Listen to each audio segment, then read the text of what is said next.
I printed it because no one had printed it. We got through with 10 minutes left. And I didn't have access to it. So I printed the only one I have access to. That's the one I've been trying. That's the one. Yes. When it opens the service, and he always starts in that. Okay, so you printed the right one. You know, like, So that is listening. I'll tell him like next week that one this is when we committee, kind of one get orders of service. He was telling me this week. He says, oh, it's okay. No, it's not over. No, it's not. It's not over. she's right here.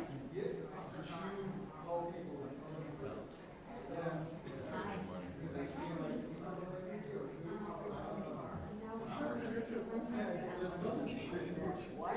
Refreshments or something? Way before your time. Services? I guess not. Somebody sent it to you. Then Kat was probably joking. You know, and you never know. You never know it. It's okay. Not your fault.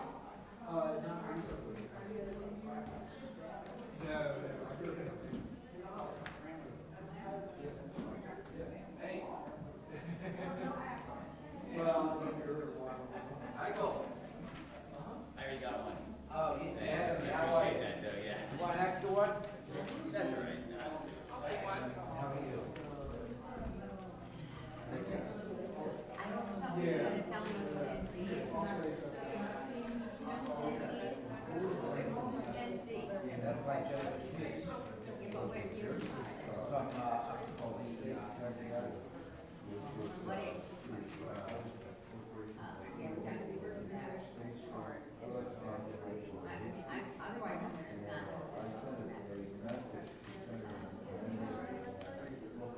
Gen Z.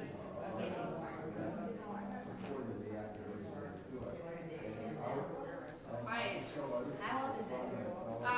It's years like 1997 to like 2012, like the early 2000s. So I was born in 2000. Oh, my. age 9 to 24. 9 to 24. All of my grandchildren are. Yeah, Okay, I better learn. that's what I'm here for. I get so confused. Was there any Y? Was there a generation Y? X? Gen X? Thank you for light. I lit it just like Thank you. right now. Yeah, we're already getting close to time here. It's like the millennials. Sometimes they call it the millennials generation Y. Generation Y. It's like the same thing. Yes.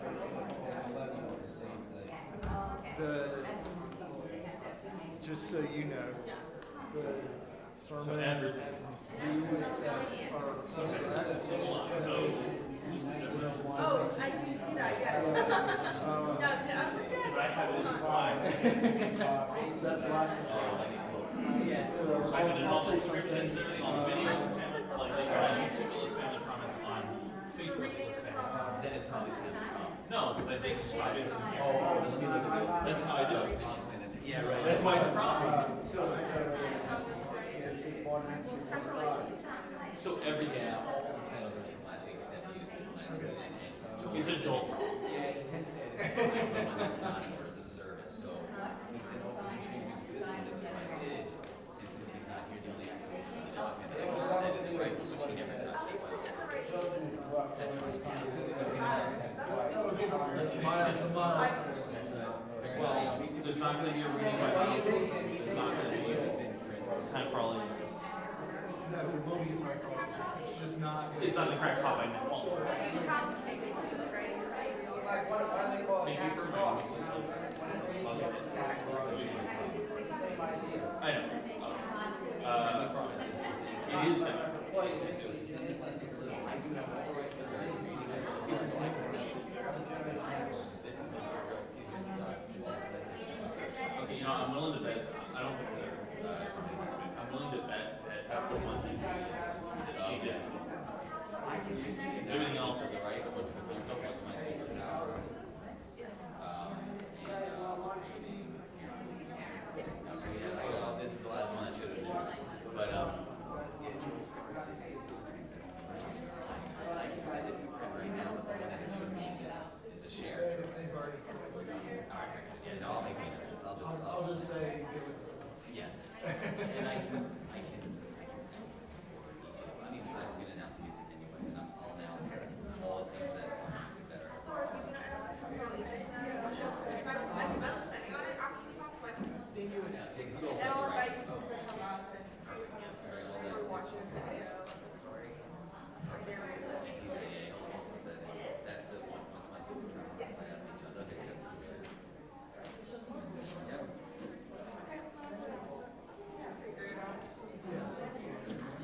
That's funny, the last time I was pushing this is when Alan said that once you came to guest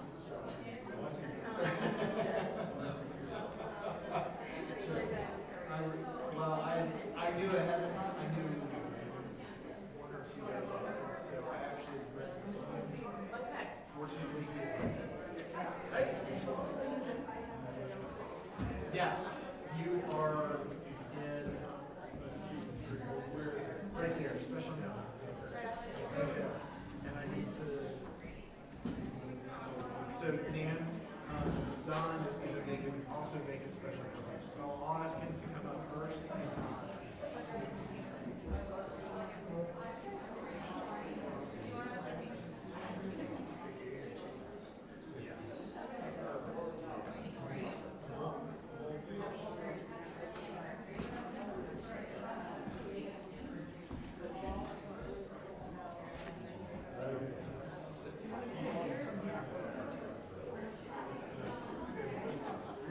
I'll just, yeah. I mean,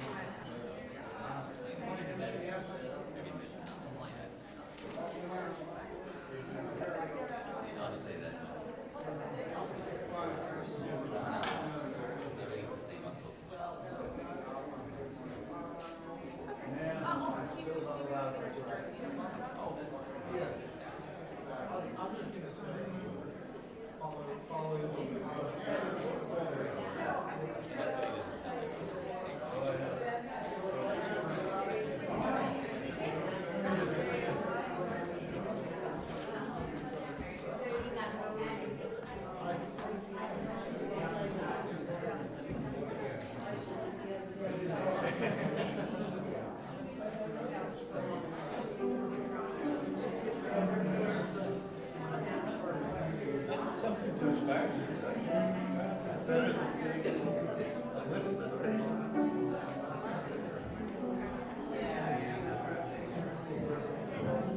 Good morning.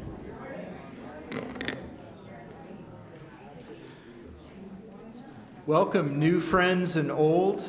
Welcome to our shared journey of the Spirit. We are grateful that you're here with us this morning. I'm Steve Runyon, this morning's worship associate. We want to make a quick note about the order of service. You may notice some things that look pretty familiar, and there's a reason for that. The order of service is mostly incorrect, but the title is correct and the music is correct. So just kind of use the music as your milestones, and we'll just go through it as as the Spirit leads us, I guess. Our guest speaker this morning is Karishma Neva Gottfried, a first-year student at Union Theological Seminary and a Unitarian Universalist. I'm going to ask her to come up and say a little bit about herself, and then she has opening words. Good morning, everyone. So, like Steve said, my name is Karishma Neva Gottfried. I am new to this area. I just graduated from Wellesley College outside of Boston in May, and I'm starting at Union. My classes start on Tuesday, so very excited to start this next step in my journey. I knew Reverend Joel Miller when he was the interim minister at my home congregation in Corvallis, Oregon, when I was about 11 or 12, I think. So it's really nice to be able to share that connection with you, and it's really exciting to be here today. The opening words I'd like to share with you are by the Reverend Audette Fulbright Fulson. We inherit this free faith from the brave and gentle, fierce and outspoken hearts and minds that have come before us. Let us be worthy inheritors of this faith, and through our good works, pass it boldly to a new generation.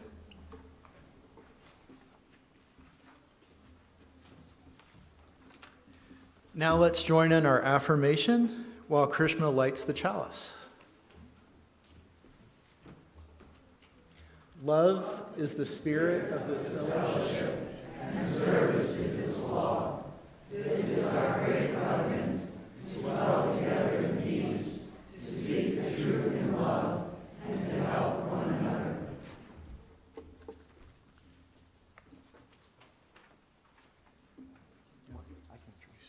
So our first song is number 103, For All the Saints.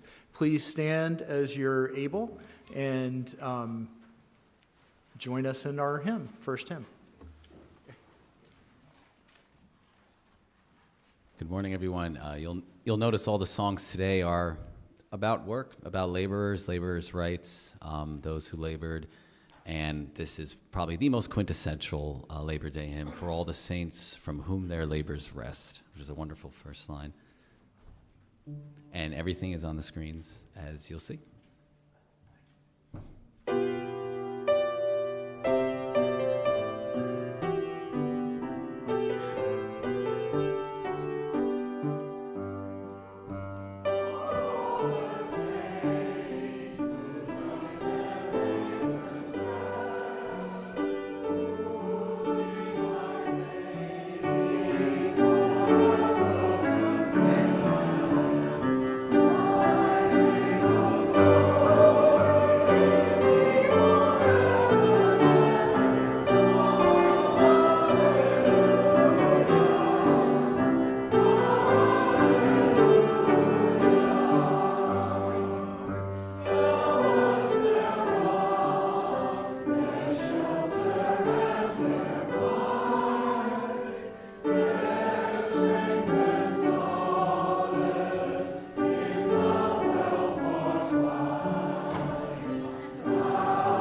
Thank you. It's great to hear everybody's voices raised together.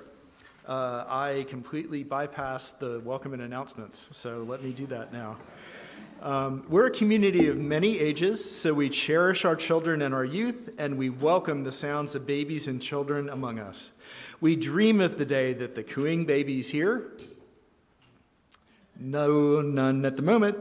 And sometimes even wailing babies will be our teachers or our activists for justice or caring for us when we're hurt and healing or singing or speaking to raise our spirits. And we cherish our elders who have built and nurtured this spiritual home for us and the mentoring they offer us after years of lived experiences. If children, youth, and their families have questions about our religious education programming, Nick Walwork is our Director of Religious Education. Is Nick here today? No, okay. But if you have questions, please contact you can shoot an email to Katie or to I guess directly to Nick. RE at Muff. DRE at muff.org. Thank you. Everybody is welcome to join us for coffee hour. We have coffee, tea, water, and snacks to share after the service, so please come and join us. Looking ahead, in-gathering is next Sunday with the new starting time of 10:30 a.m. All of our fall Sunday services will begin at 10:30 a.m. Be sure to bring a little water to in-gathering. The water should represent a spiritually important place or experience for you from the past year. A potluck meal will follow the service. Please bring a dish to share based on your last name. A through G is a main dish, H through S is a side dish, or T through Z is a dessert. And we're active throughout the week, caring for each other and the world around us. Please see more announcements and activities on the back of the order of service. And those are our announcements this morning. And now we're going to have the time for all ages. Sorry. Yes. 2 more announcements. I apologize. First, Don Marks is going to talk about some legislative activity that's going on. If you want to come up and do that, Don.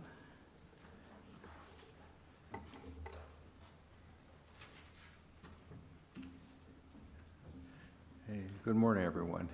So right now, the telecommunications companies like Facebook and Twitter are free to disseminate and allow resending fake, malicious, harmful, deceiving content.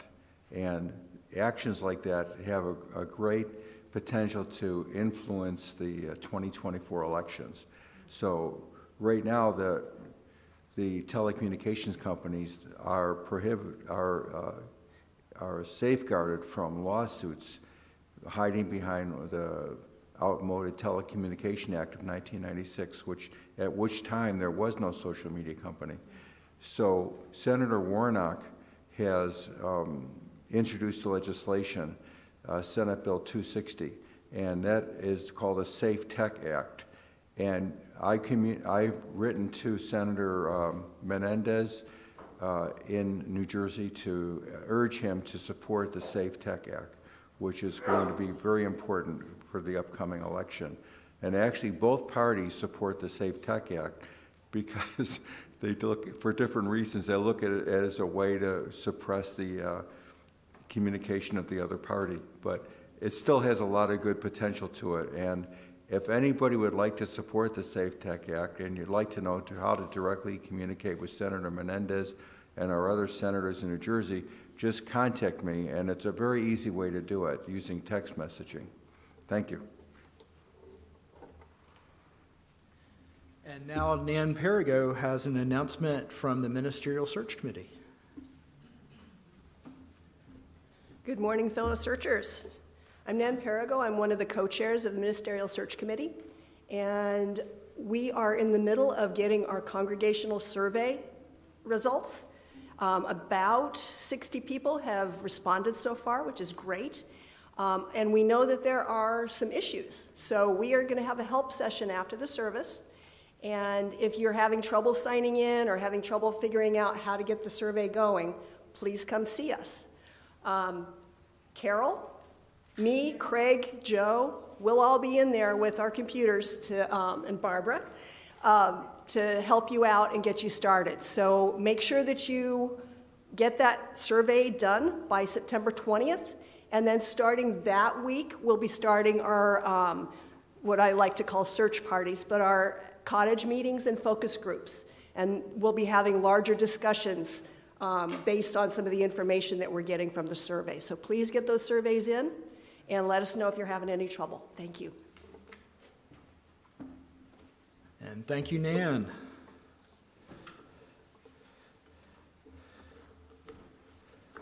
Okay, now it's time for all ages. I'd like to invite anyone who is young or young at heart up to our lovely area up here. We're going to be watching a video of a story today, and if the person narrating it sounds a little bit familiar, it is narrated by me when I was helping with services at our Unitarian Universalist congregation in Ann Arbor, Michigan. And we recorded one of these Time for All Ages storybook videos during the pandemic, and it's a really lovely story called What's My Superpower? So maybe you can have a chance to think about what your superpowers are.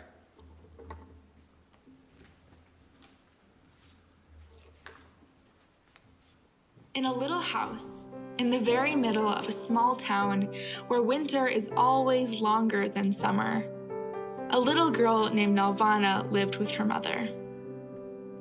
Nelvana loved everything about her small town. She loved the quiet roads with lots of space to play hide and seek, and tag, and street hockey. She loved to ride her bike without worrying about cars coming down the road like big monsters.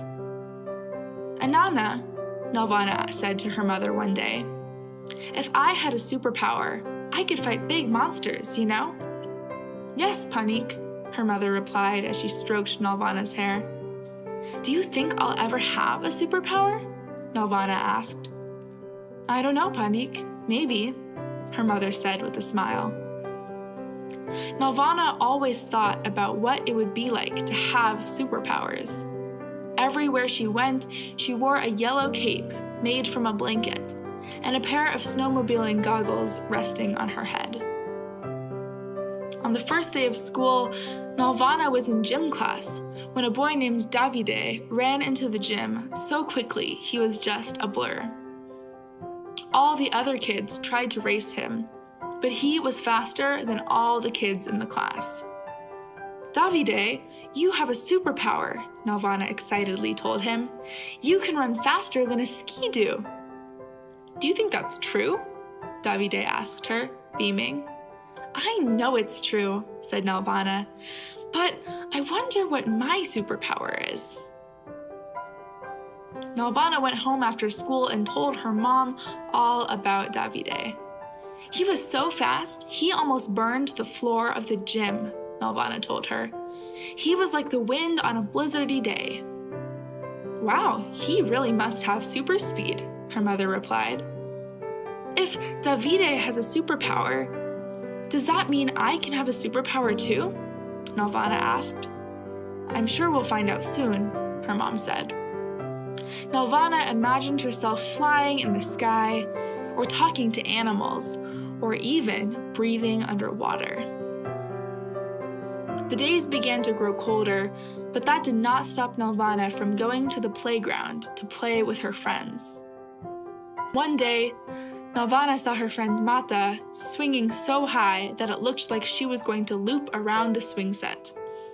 Nelvana and her friends all stared at Mata, amazed. Then, suddenly, Mata was flying from the swing. She landed so far away that Nelvana was sure that Mata had flown through the air. "You can fly! You can fly!" Nelvana said. Mata smiled widely. "Really?" she asked. "Of course," Nelvana said. If you keep practicing, someday you'll be able to fly all the way around the world. When Nelvana went home that day, she told her mom about the amazing flying girl she had seen at the playground. She was flying, her mom asked.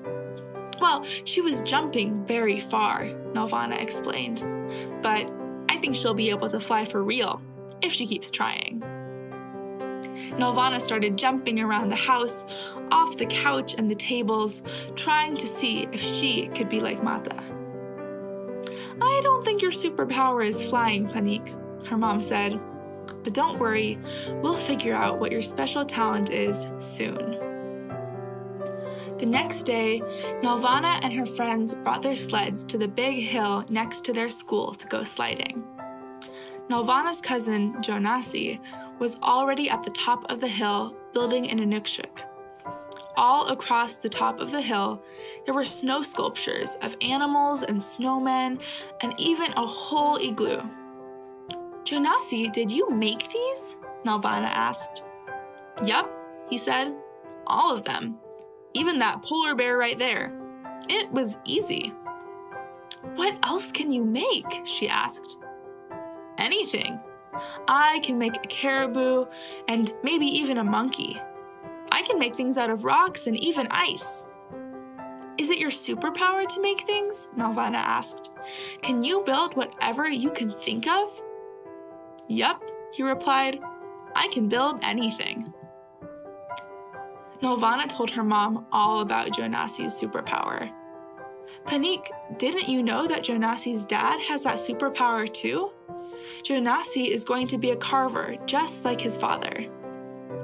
Does that mean I might have that superpower too? Nelvana asked. I've never tried to build anything before. Why don't you try it out? Her mom said. Nelvana tried to build an inukshuk out of her blocks, but it fell over.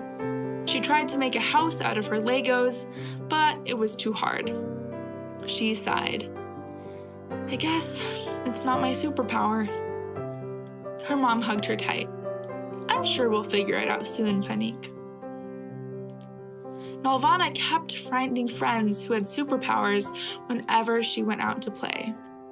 When she went swimming in the spring, she met a boy named Adami who could hold his breath underwater longer than anyone else. They were playing games in the water, and Nelvana wanted to see who could hold their breath the longest. She thought she had been under the water for minutes, but after she ran out of breath and came up to the surface, Adami stayed underwater for much longer. When he finally came up, Nelvana said, You can hold your breath for a really long time. That must be your superpower. Do you think so? Adami said. I know so, Nelvana said. Cool, Adami said. It's like I'm half fish. Nelvana was happy for her friends. They had all found the things that they were good at. She liked to tell them they had superpowers, and she liked to see them smile. They all seemed so happy to have a special talent. But Nelvana wished she knew what her superpower was. Anana, Nelvana said when she came home from school one day, I still don't know what my superpower is. Am I ever going to figure it out? Her mom gave her a big smile.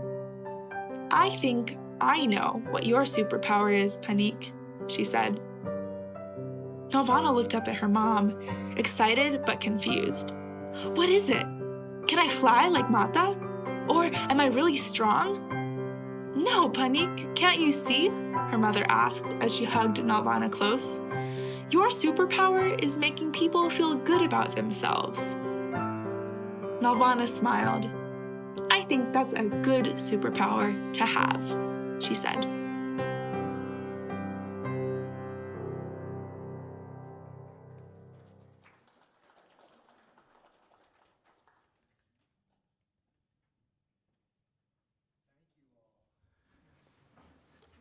You can go back into, yep.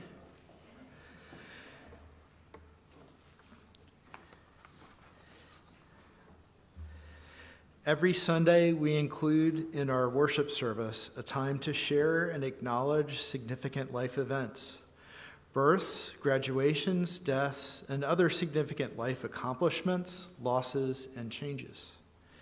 Not all the milestones or passages we have experienced will be shared aloud this morning, but we remember in this moment that we need not be alone. It is possible, even essential, that we share our lives with others. It is in our deepest sharing that we will also find our greatest strengths. And we read from the gratitude card submitted too, because when we feel despair or greed, denial or anger, or even numbness or disdain, these feelings can disconnect us from ourselves and each other. Gratitude frees us to celebrate what is good and look for the good and possible in our lives. We share just a few of our many gratitudes as a reminder of the power of this spiritual practice. So I'll do the milestones and passages first. Marjorie Wormser has expressed heartfelt thanks for all of your healing thoughts and prayers for my sister Diane's double knee replacement. She was discharged home 2 days afterward and has been walking unassisted except for stairs. An amazing recovery, for sure.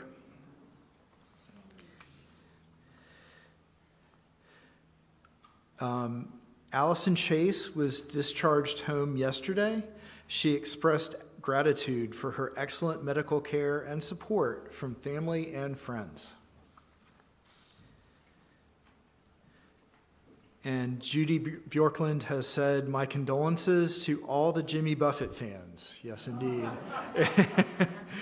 At age 76, he died of skin cancer diagnosed in 2019, which became lymphoma. I will be using sunscreen more often. At our family picnic today, we are having margaritas. Okay. And a gratitude. Barbara Stasiak and Alan Wells are grateful for the Ramapo Lenape community. The community sent a gift of tiny mint plants for the fellowship in thanks for our support, and those plants are available out in the entrance hall there.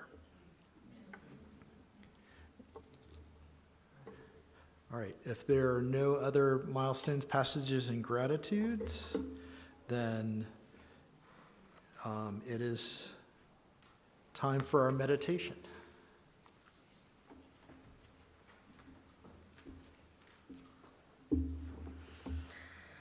I invite you all to settle in, get comfortable.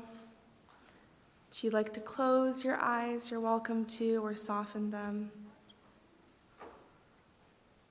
Take a breath in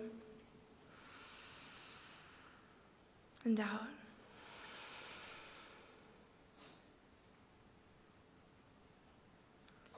As we enter into this time of meditation, of contemplation, allow yourself a little softness. Breathe in as deeply as is comfortable for you, allowing yourself to feel the air moving through your body.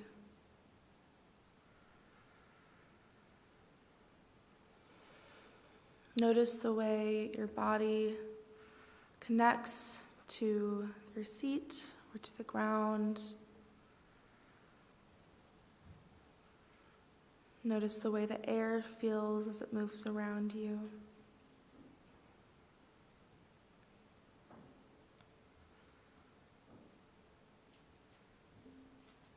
If your eyes are open, notice the shadows or the flickering of the chalice. If your eyes are closed, maybe you can sense the light moving across your eyelids. And breathe.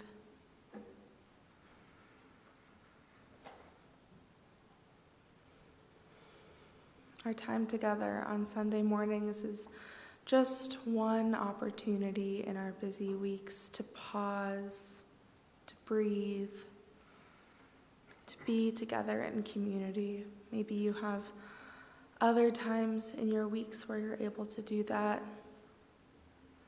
Or maybe this is the time that you look forward to.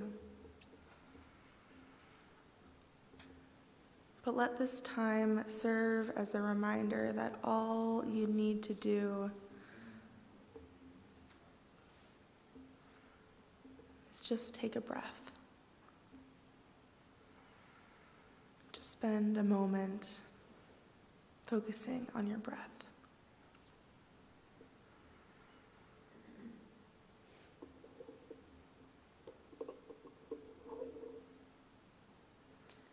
I'm going to let us be quiet together for a few moments, and I'll ring the chime when it's time for us to come back together.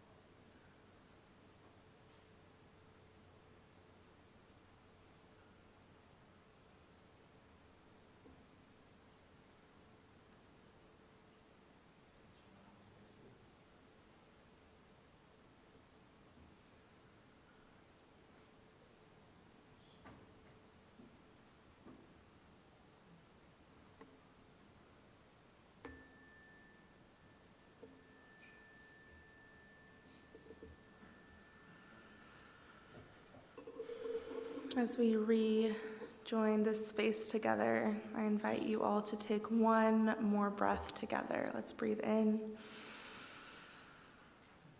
and out. May you leave this space later today with a little bit more peace than you came into it with.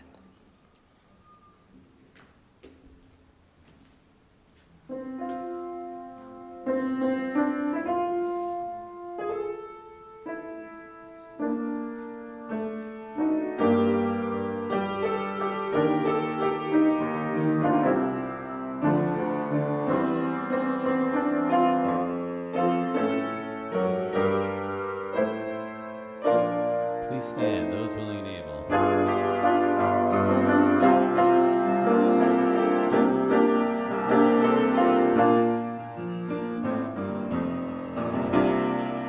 Though days be dark with storm and burn my heart, though troubles wait at every turn, I know I can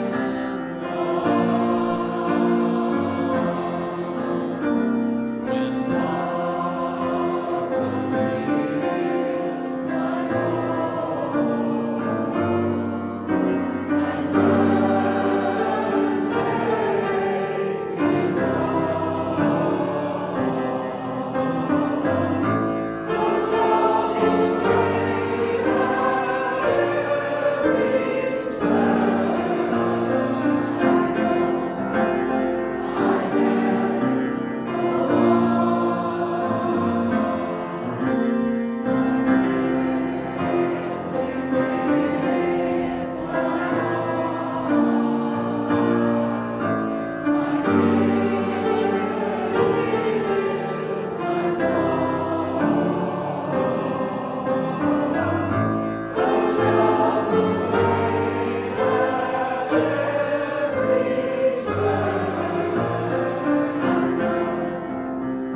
some of you might have noticed one of the correct things in the order of service. The title of this sermon and service is Unitarian Universalism, Generation Z. And I heard someone asking earlier, who exactly is in Gen Z?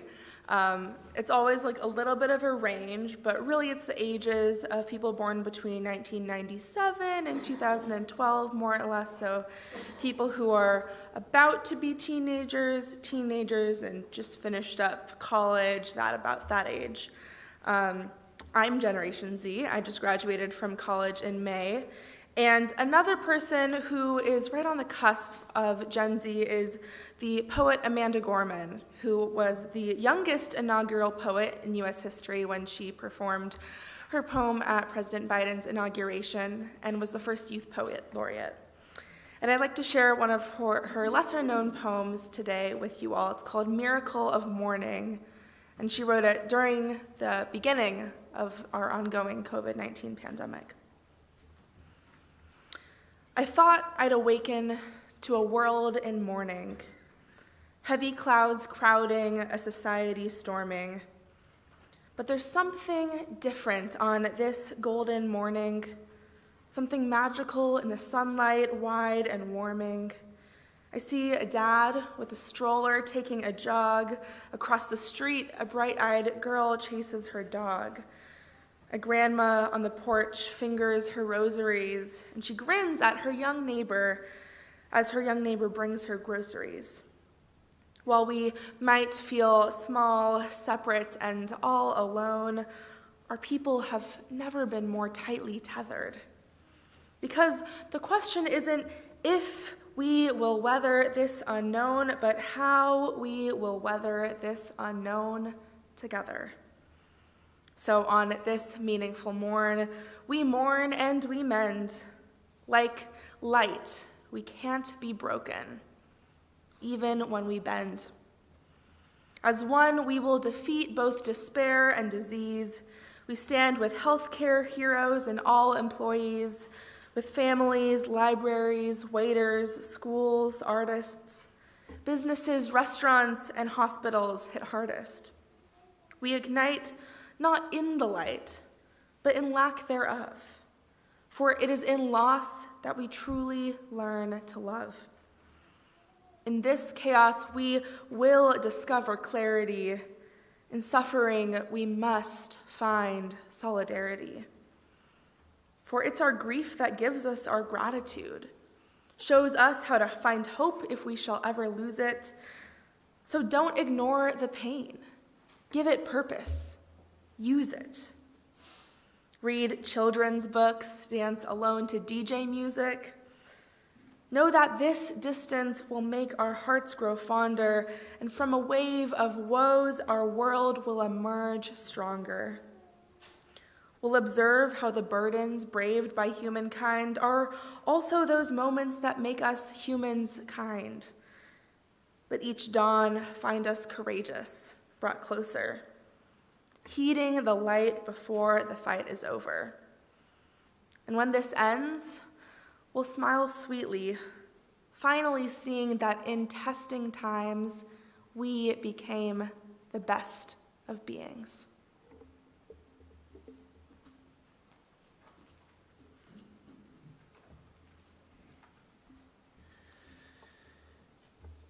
In recognition of the trees that we've cleared for our addition, our offering today will be split 50-50 with Family Promise. Family Promise is working to overcome homelessness in our communities.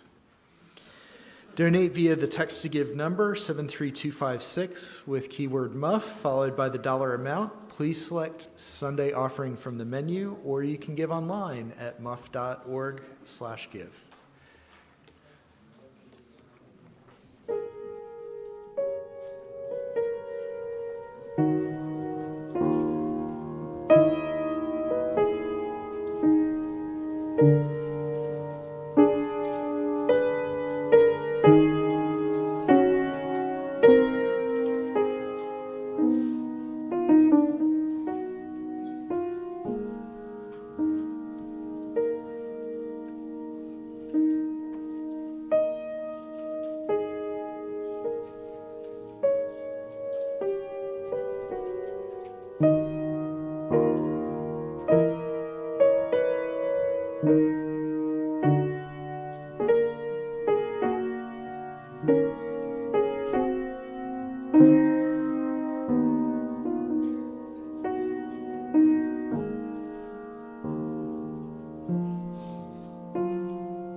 So I was born at the turn of the 21st century. I've grown up in a world, a post 9/11 world, full of school shootings, an uncertain economy, and the ever-increasing impacts of the climate crisis. I was raised as a Unitarian Universalist from a young age in Corvallis, Oregon, in one of the least religious counties in the United States, in a country where less people identify as religious every day. And a few weeks ago, I moved to New York City to start seminary to become a Unitarian Universalist minister. And if you think that I, thank you.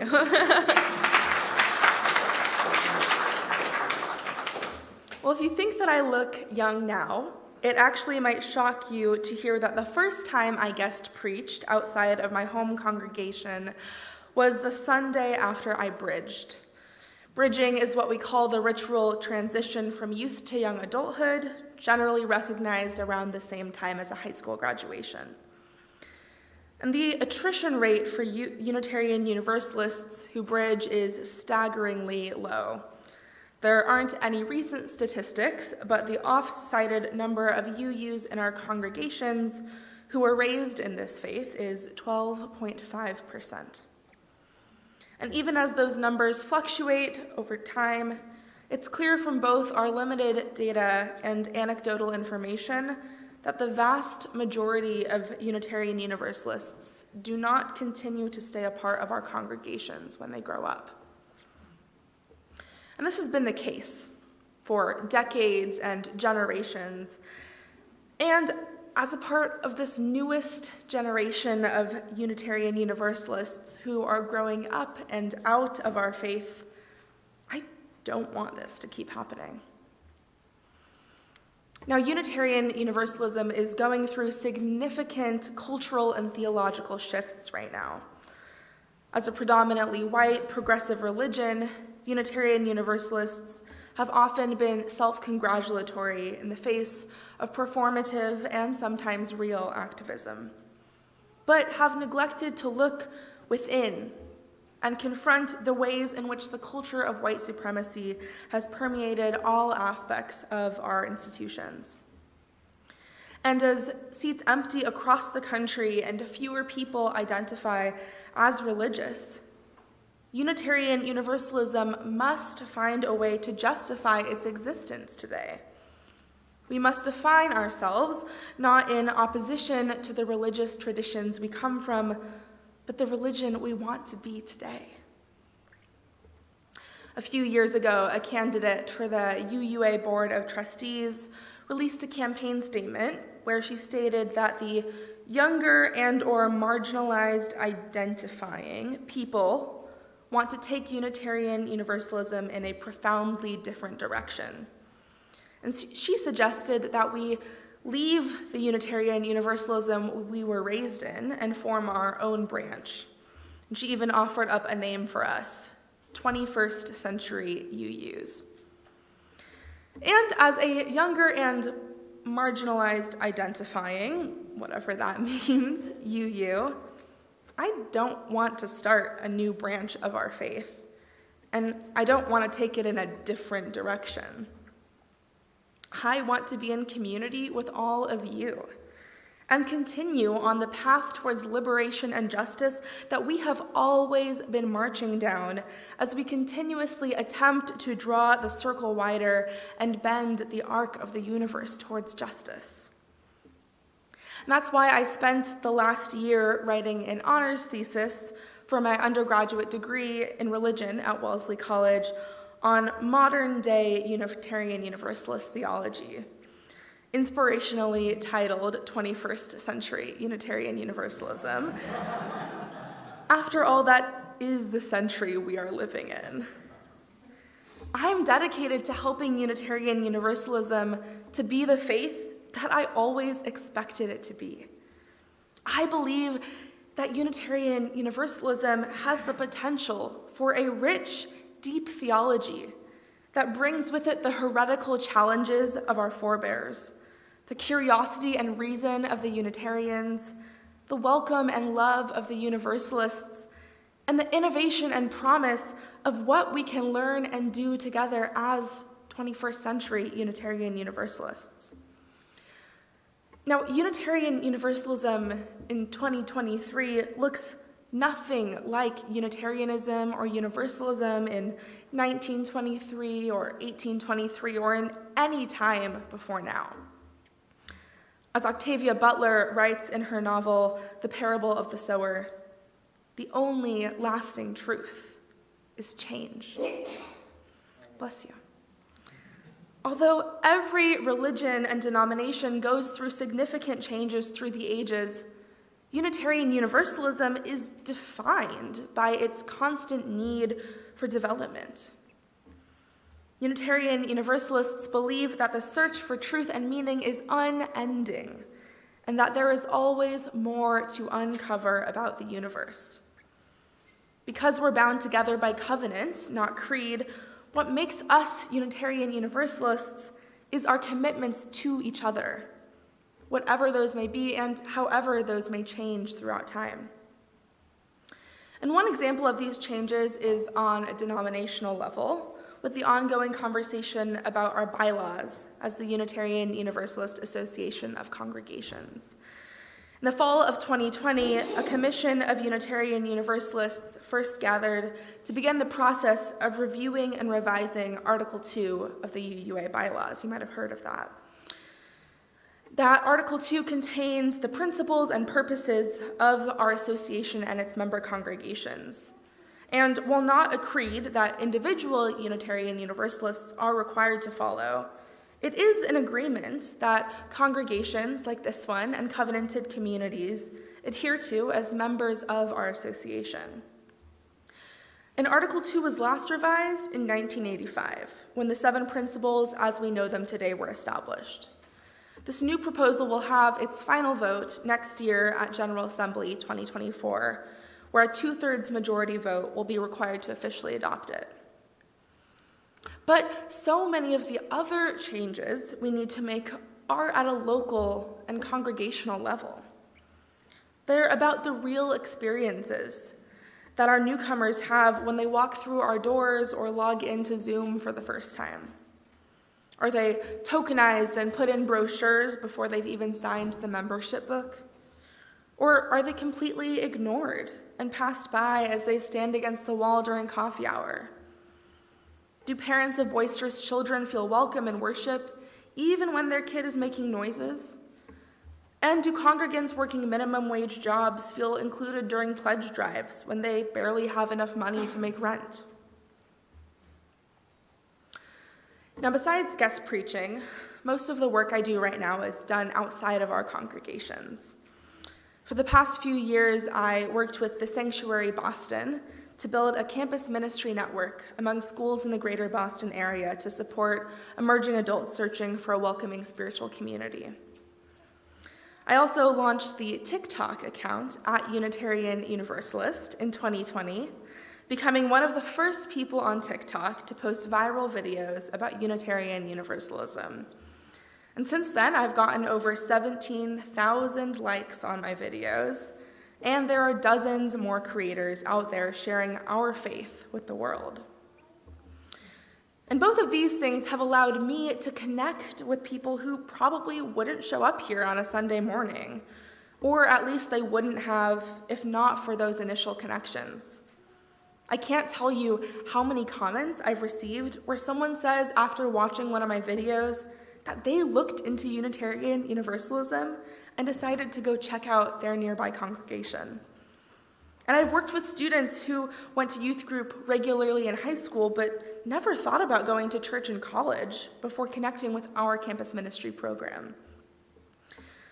What I've discovered through this is that there aren't less people who need Unitarian Universalism. There are just less people who realize that it's an option for them. But I am, and you are, proof that that doesn't have to be the case. Unitarian Universalism today is both unitary and universal. It can acknowledge our shared connections while uplifting each individual's own experiences with the sacred and the profane. Its lack of creed allows for a variety of truths to emerge and to be discovered, while our covenants bring us together in shared search for those truths. By understanding our positionality in a world that becomes further polarized every day, in a world where religious is by default often shorthand for religiously and politically conservative, it is imperative that liberal religions have a theology that can withstand the onslaught of conservative criticism. I believe in the life-saving, life-changing power of Unitarian Universalism. But I believe that it can only be those things if we know what we're talking about and how to talk about it. Now, I'm not expecting all of you to leave here today and start posting videos on TikTok, although that would be extremely cool if you did, so let me know and I can watch them. But I'm asking if you believe in that life-changing, life-saving power of Unitarian Universalism to be the best ambassador you can be, by not only living out those UU values, but by sharing them with the world. Just like in our time for all ages, if not everyone has the same superpowers, but there are all ways that we can share our gifts with the world. I realize that Unitarian Universalists often have a difficult relationship with evangelism, and for good reason. Many evangelists of whatever religion or sect approach conversations about religion with the perspective that mine is the best one and you should be a part of it. And I'm not asking anyone to do that. Rather, I invite you to approach it from the perspective of, hey, this thing has been really wonderful in my life. Maybe it could be wonderful in yours too. After all, the word evangelism comes from the Greek evangelion, which simply means the good news. And I think we could all do with a little more good news these days. I believe in the good news of Unitarian Universalism, don't you? We need all kinds of welcome. Inside our congregations, making sure every person feels welcome and included before they even enter our sanctuaries. And outside our congregations, on the streets and in the courtrooms, fighting for justice and equity for all. In the workplace and in daily life, showing compassion and open-mindedness to those we encounter, and in the virtual world, which is here to stay, through TikTok and Facebook and Zoom, reminding us of our interconnectedness, no matter where we are in the world. Most importantly, Unitarian Universalism for the 21st century doesn't mean that anyone needs to be left behind. Sunday mornings are one of the last truly multi-generational spaces we have left. This is all about drawing the circle wider, not closing people out. So while we might use text to give and stream our services online, those are just ways to bring more people into our community. You can still drop some cash in the offering plate or show up in person if that's what works for you. We are all living here in the 21st century. And it's time to welcome the next generation into our faith. Not just as young people who are the future of Unitarian Universalism, but as valued members of our community who are right here, right now. It's time to find new ways to invite Gen Zers into our congregations and truly make them feel welcome here. Unitarian Universalism for Generation Z is both something entirely new and innovative and what we've been doing all along, bringing our values of radical welcome and courageous love to anyone who needs a little bit more of it in their lives. Thank you.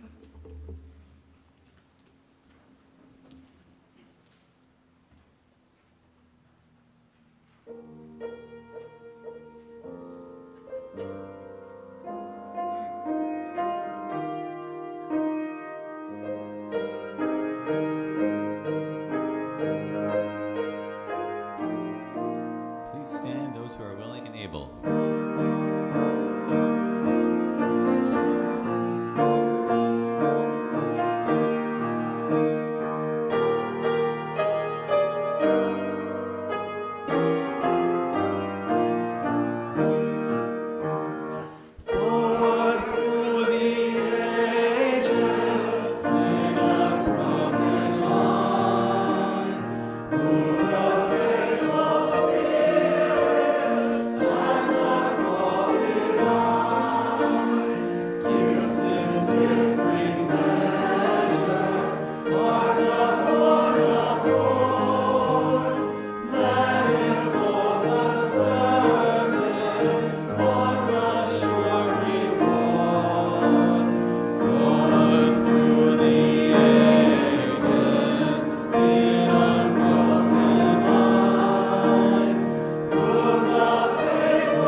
Beloveds, go out into the world today and bless it with your love. Find ways to draw the circle wider, to embrace the newness and change, and remain steadfast in our shared call for justice. This broken and beautiful world needs all of us. Go in peace.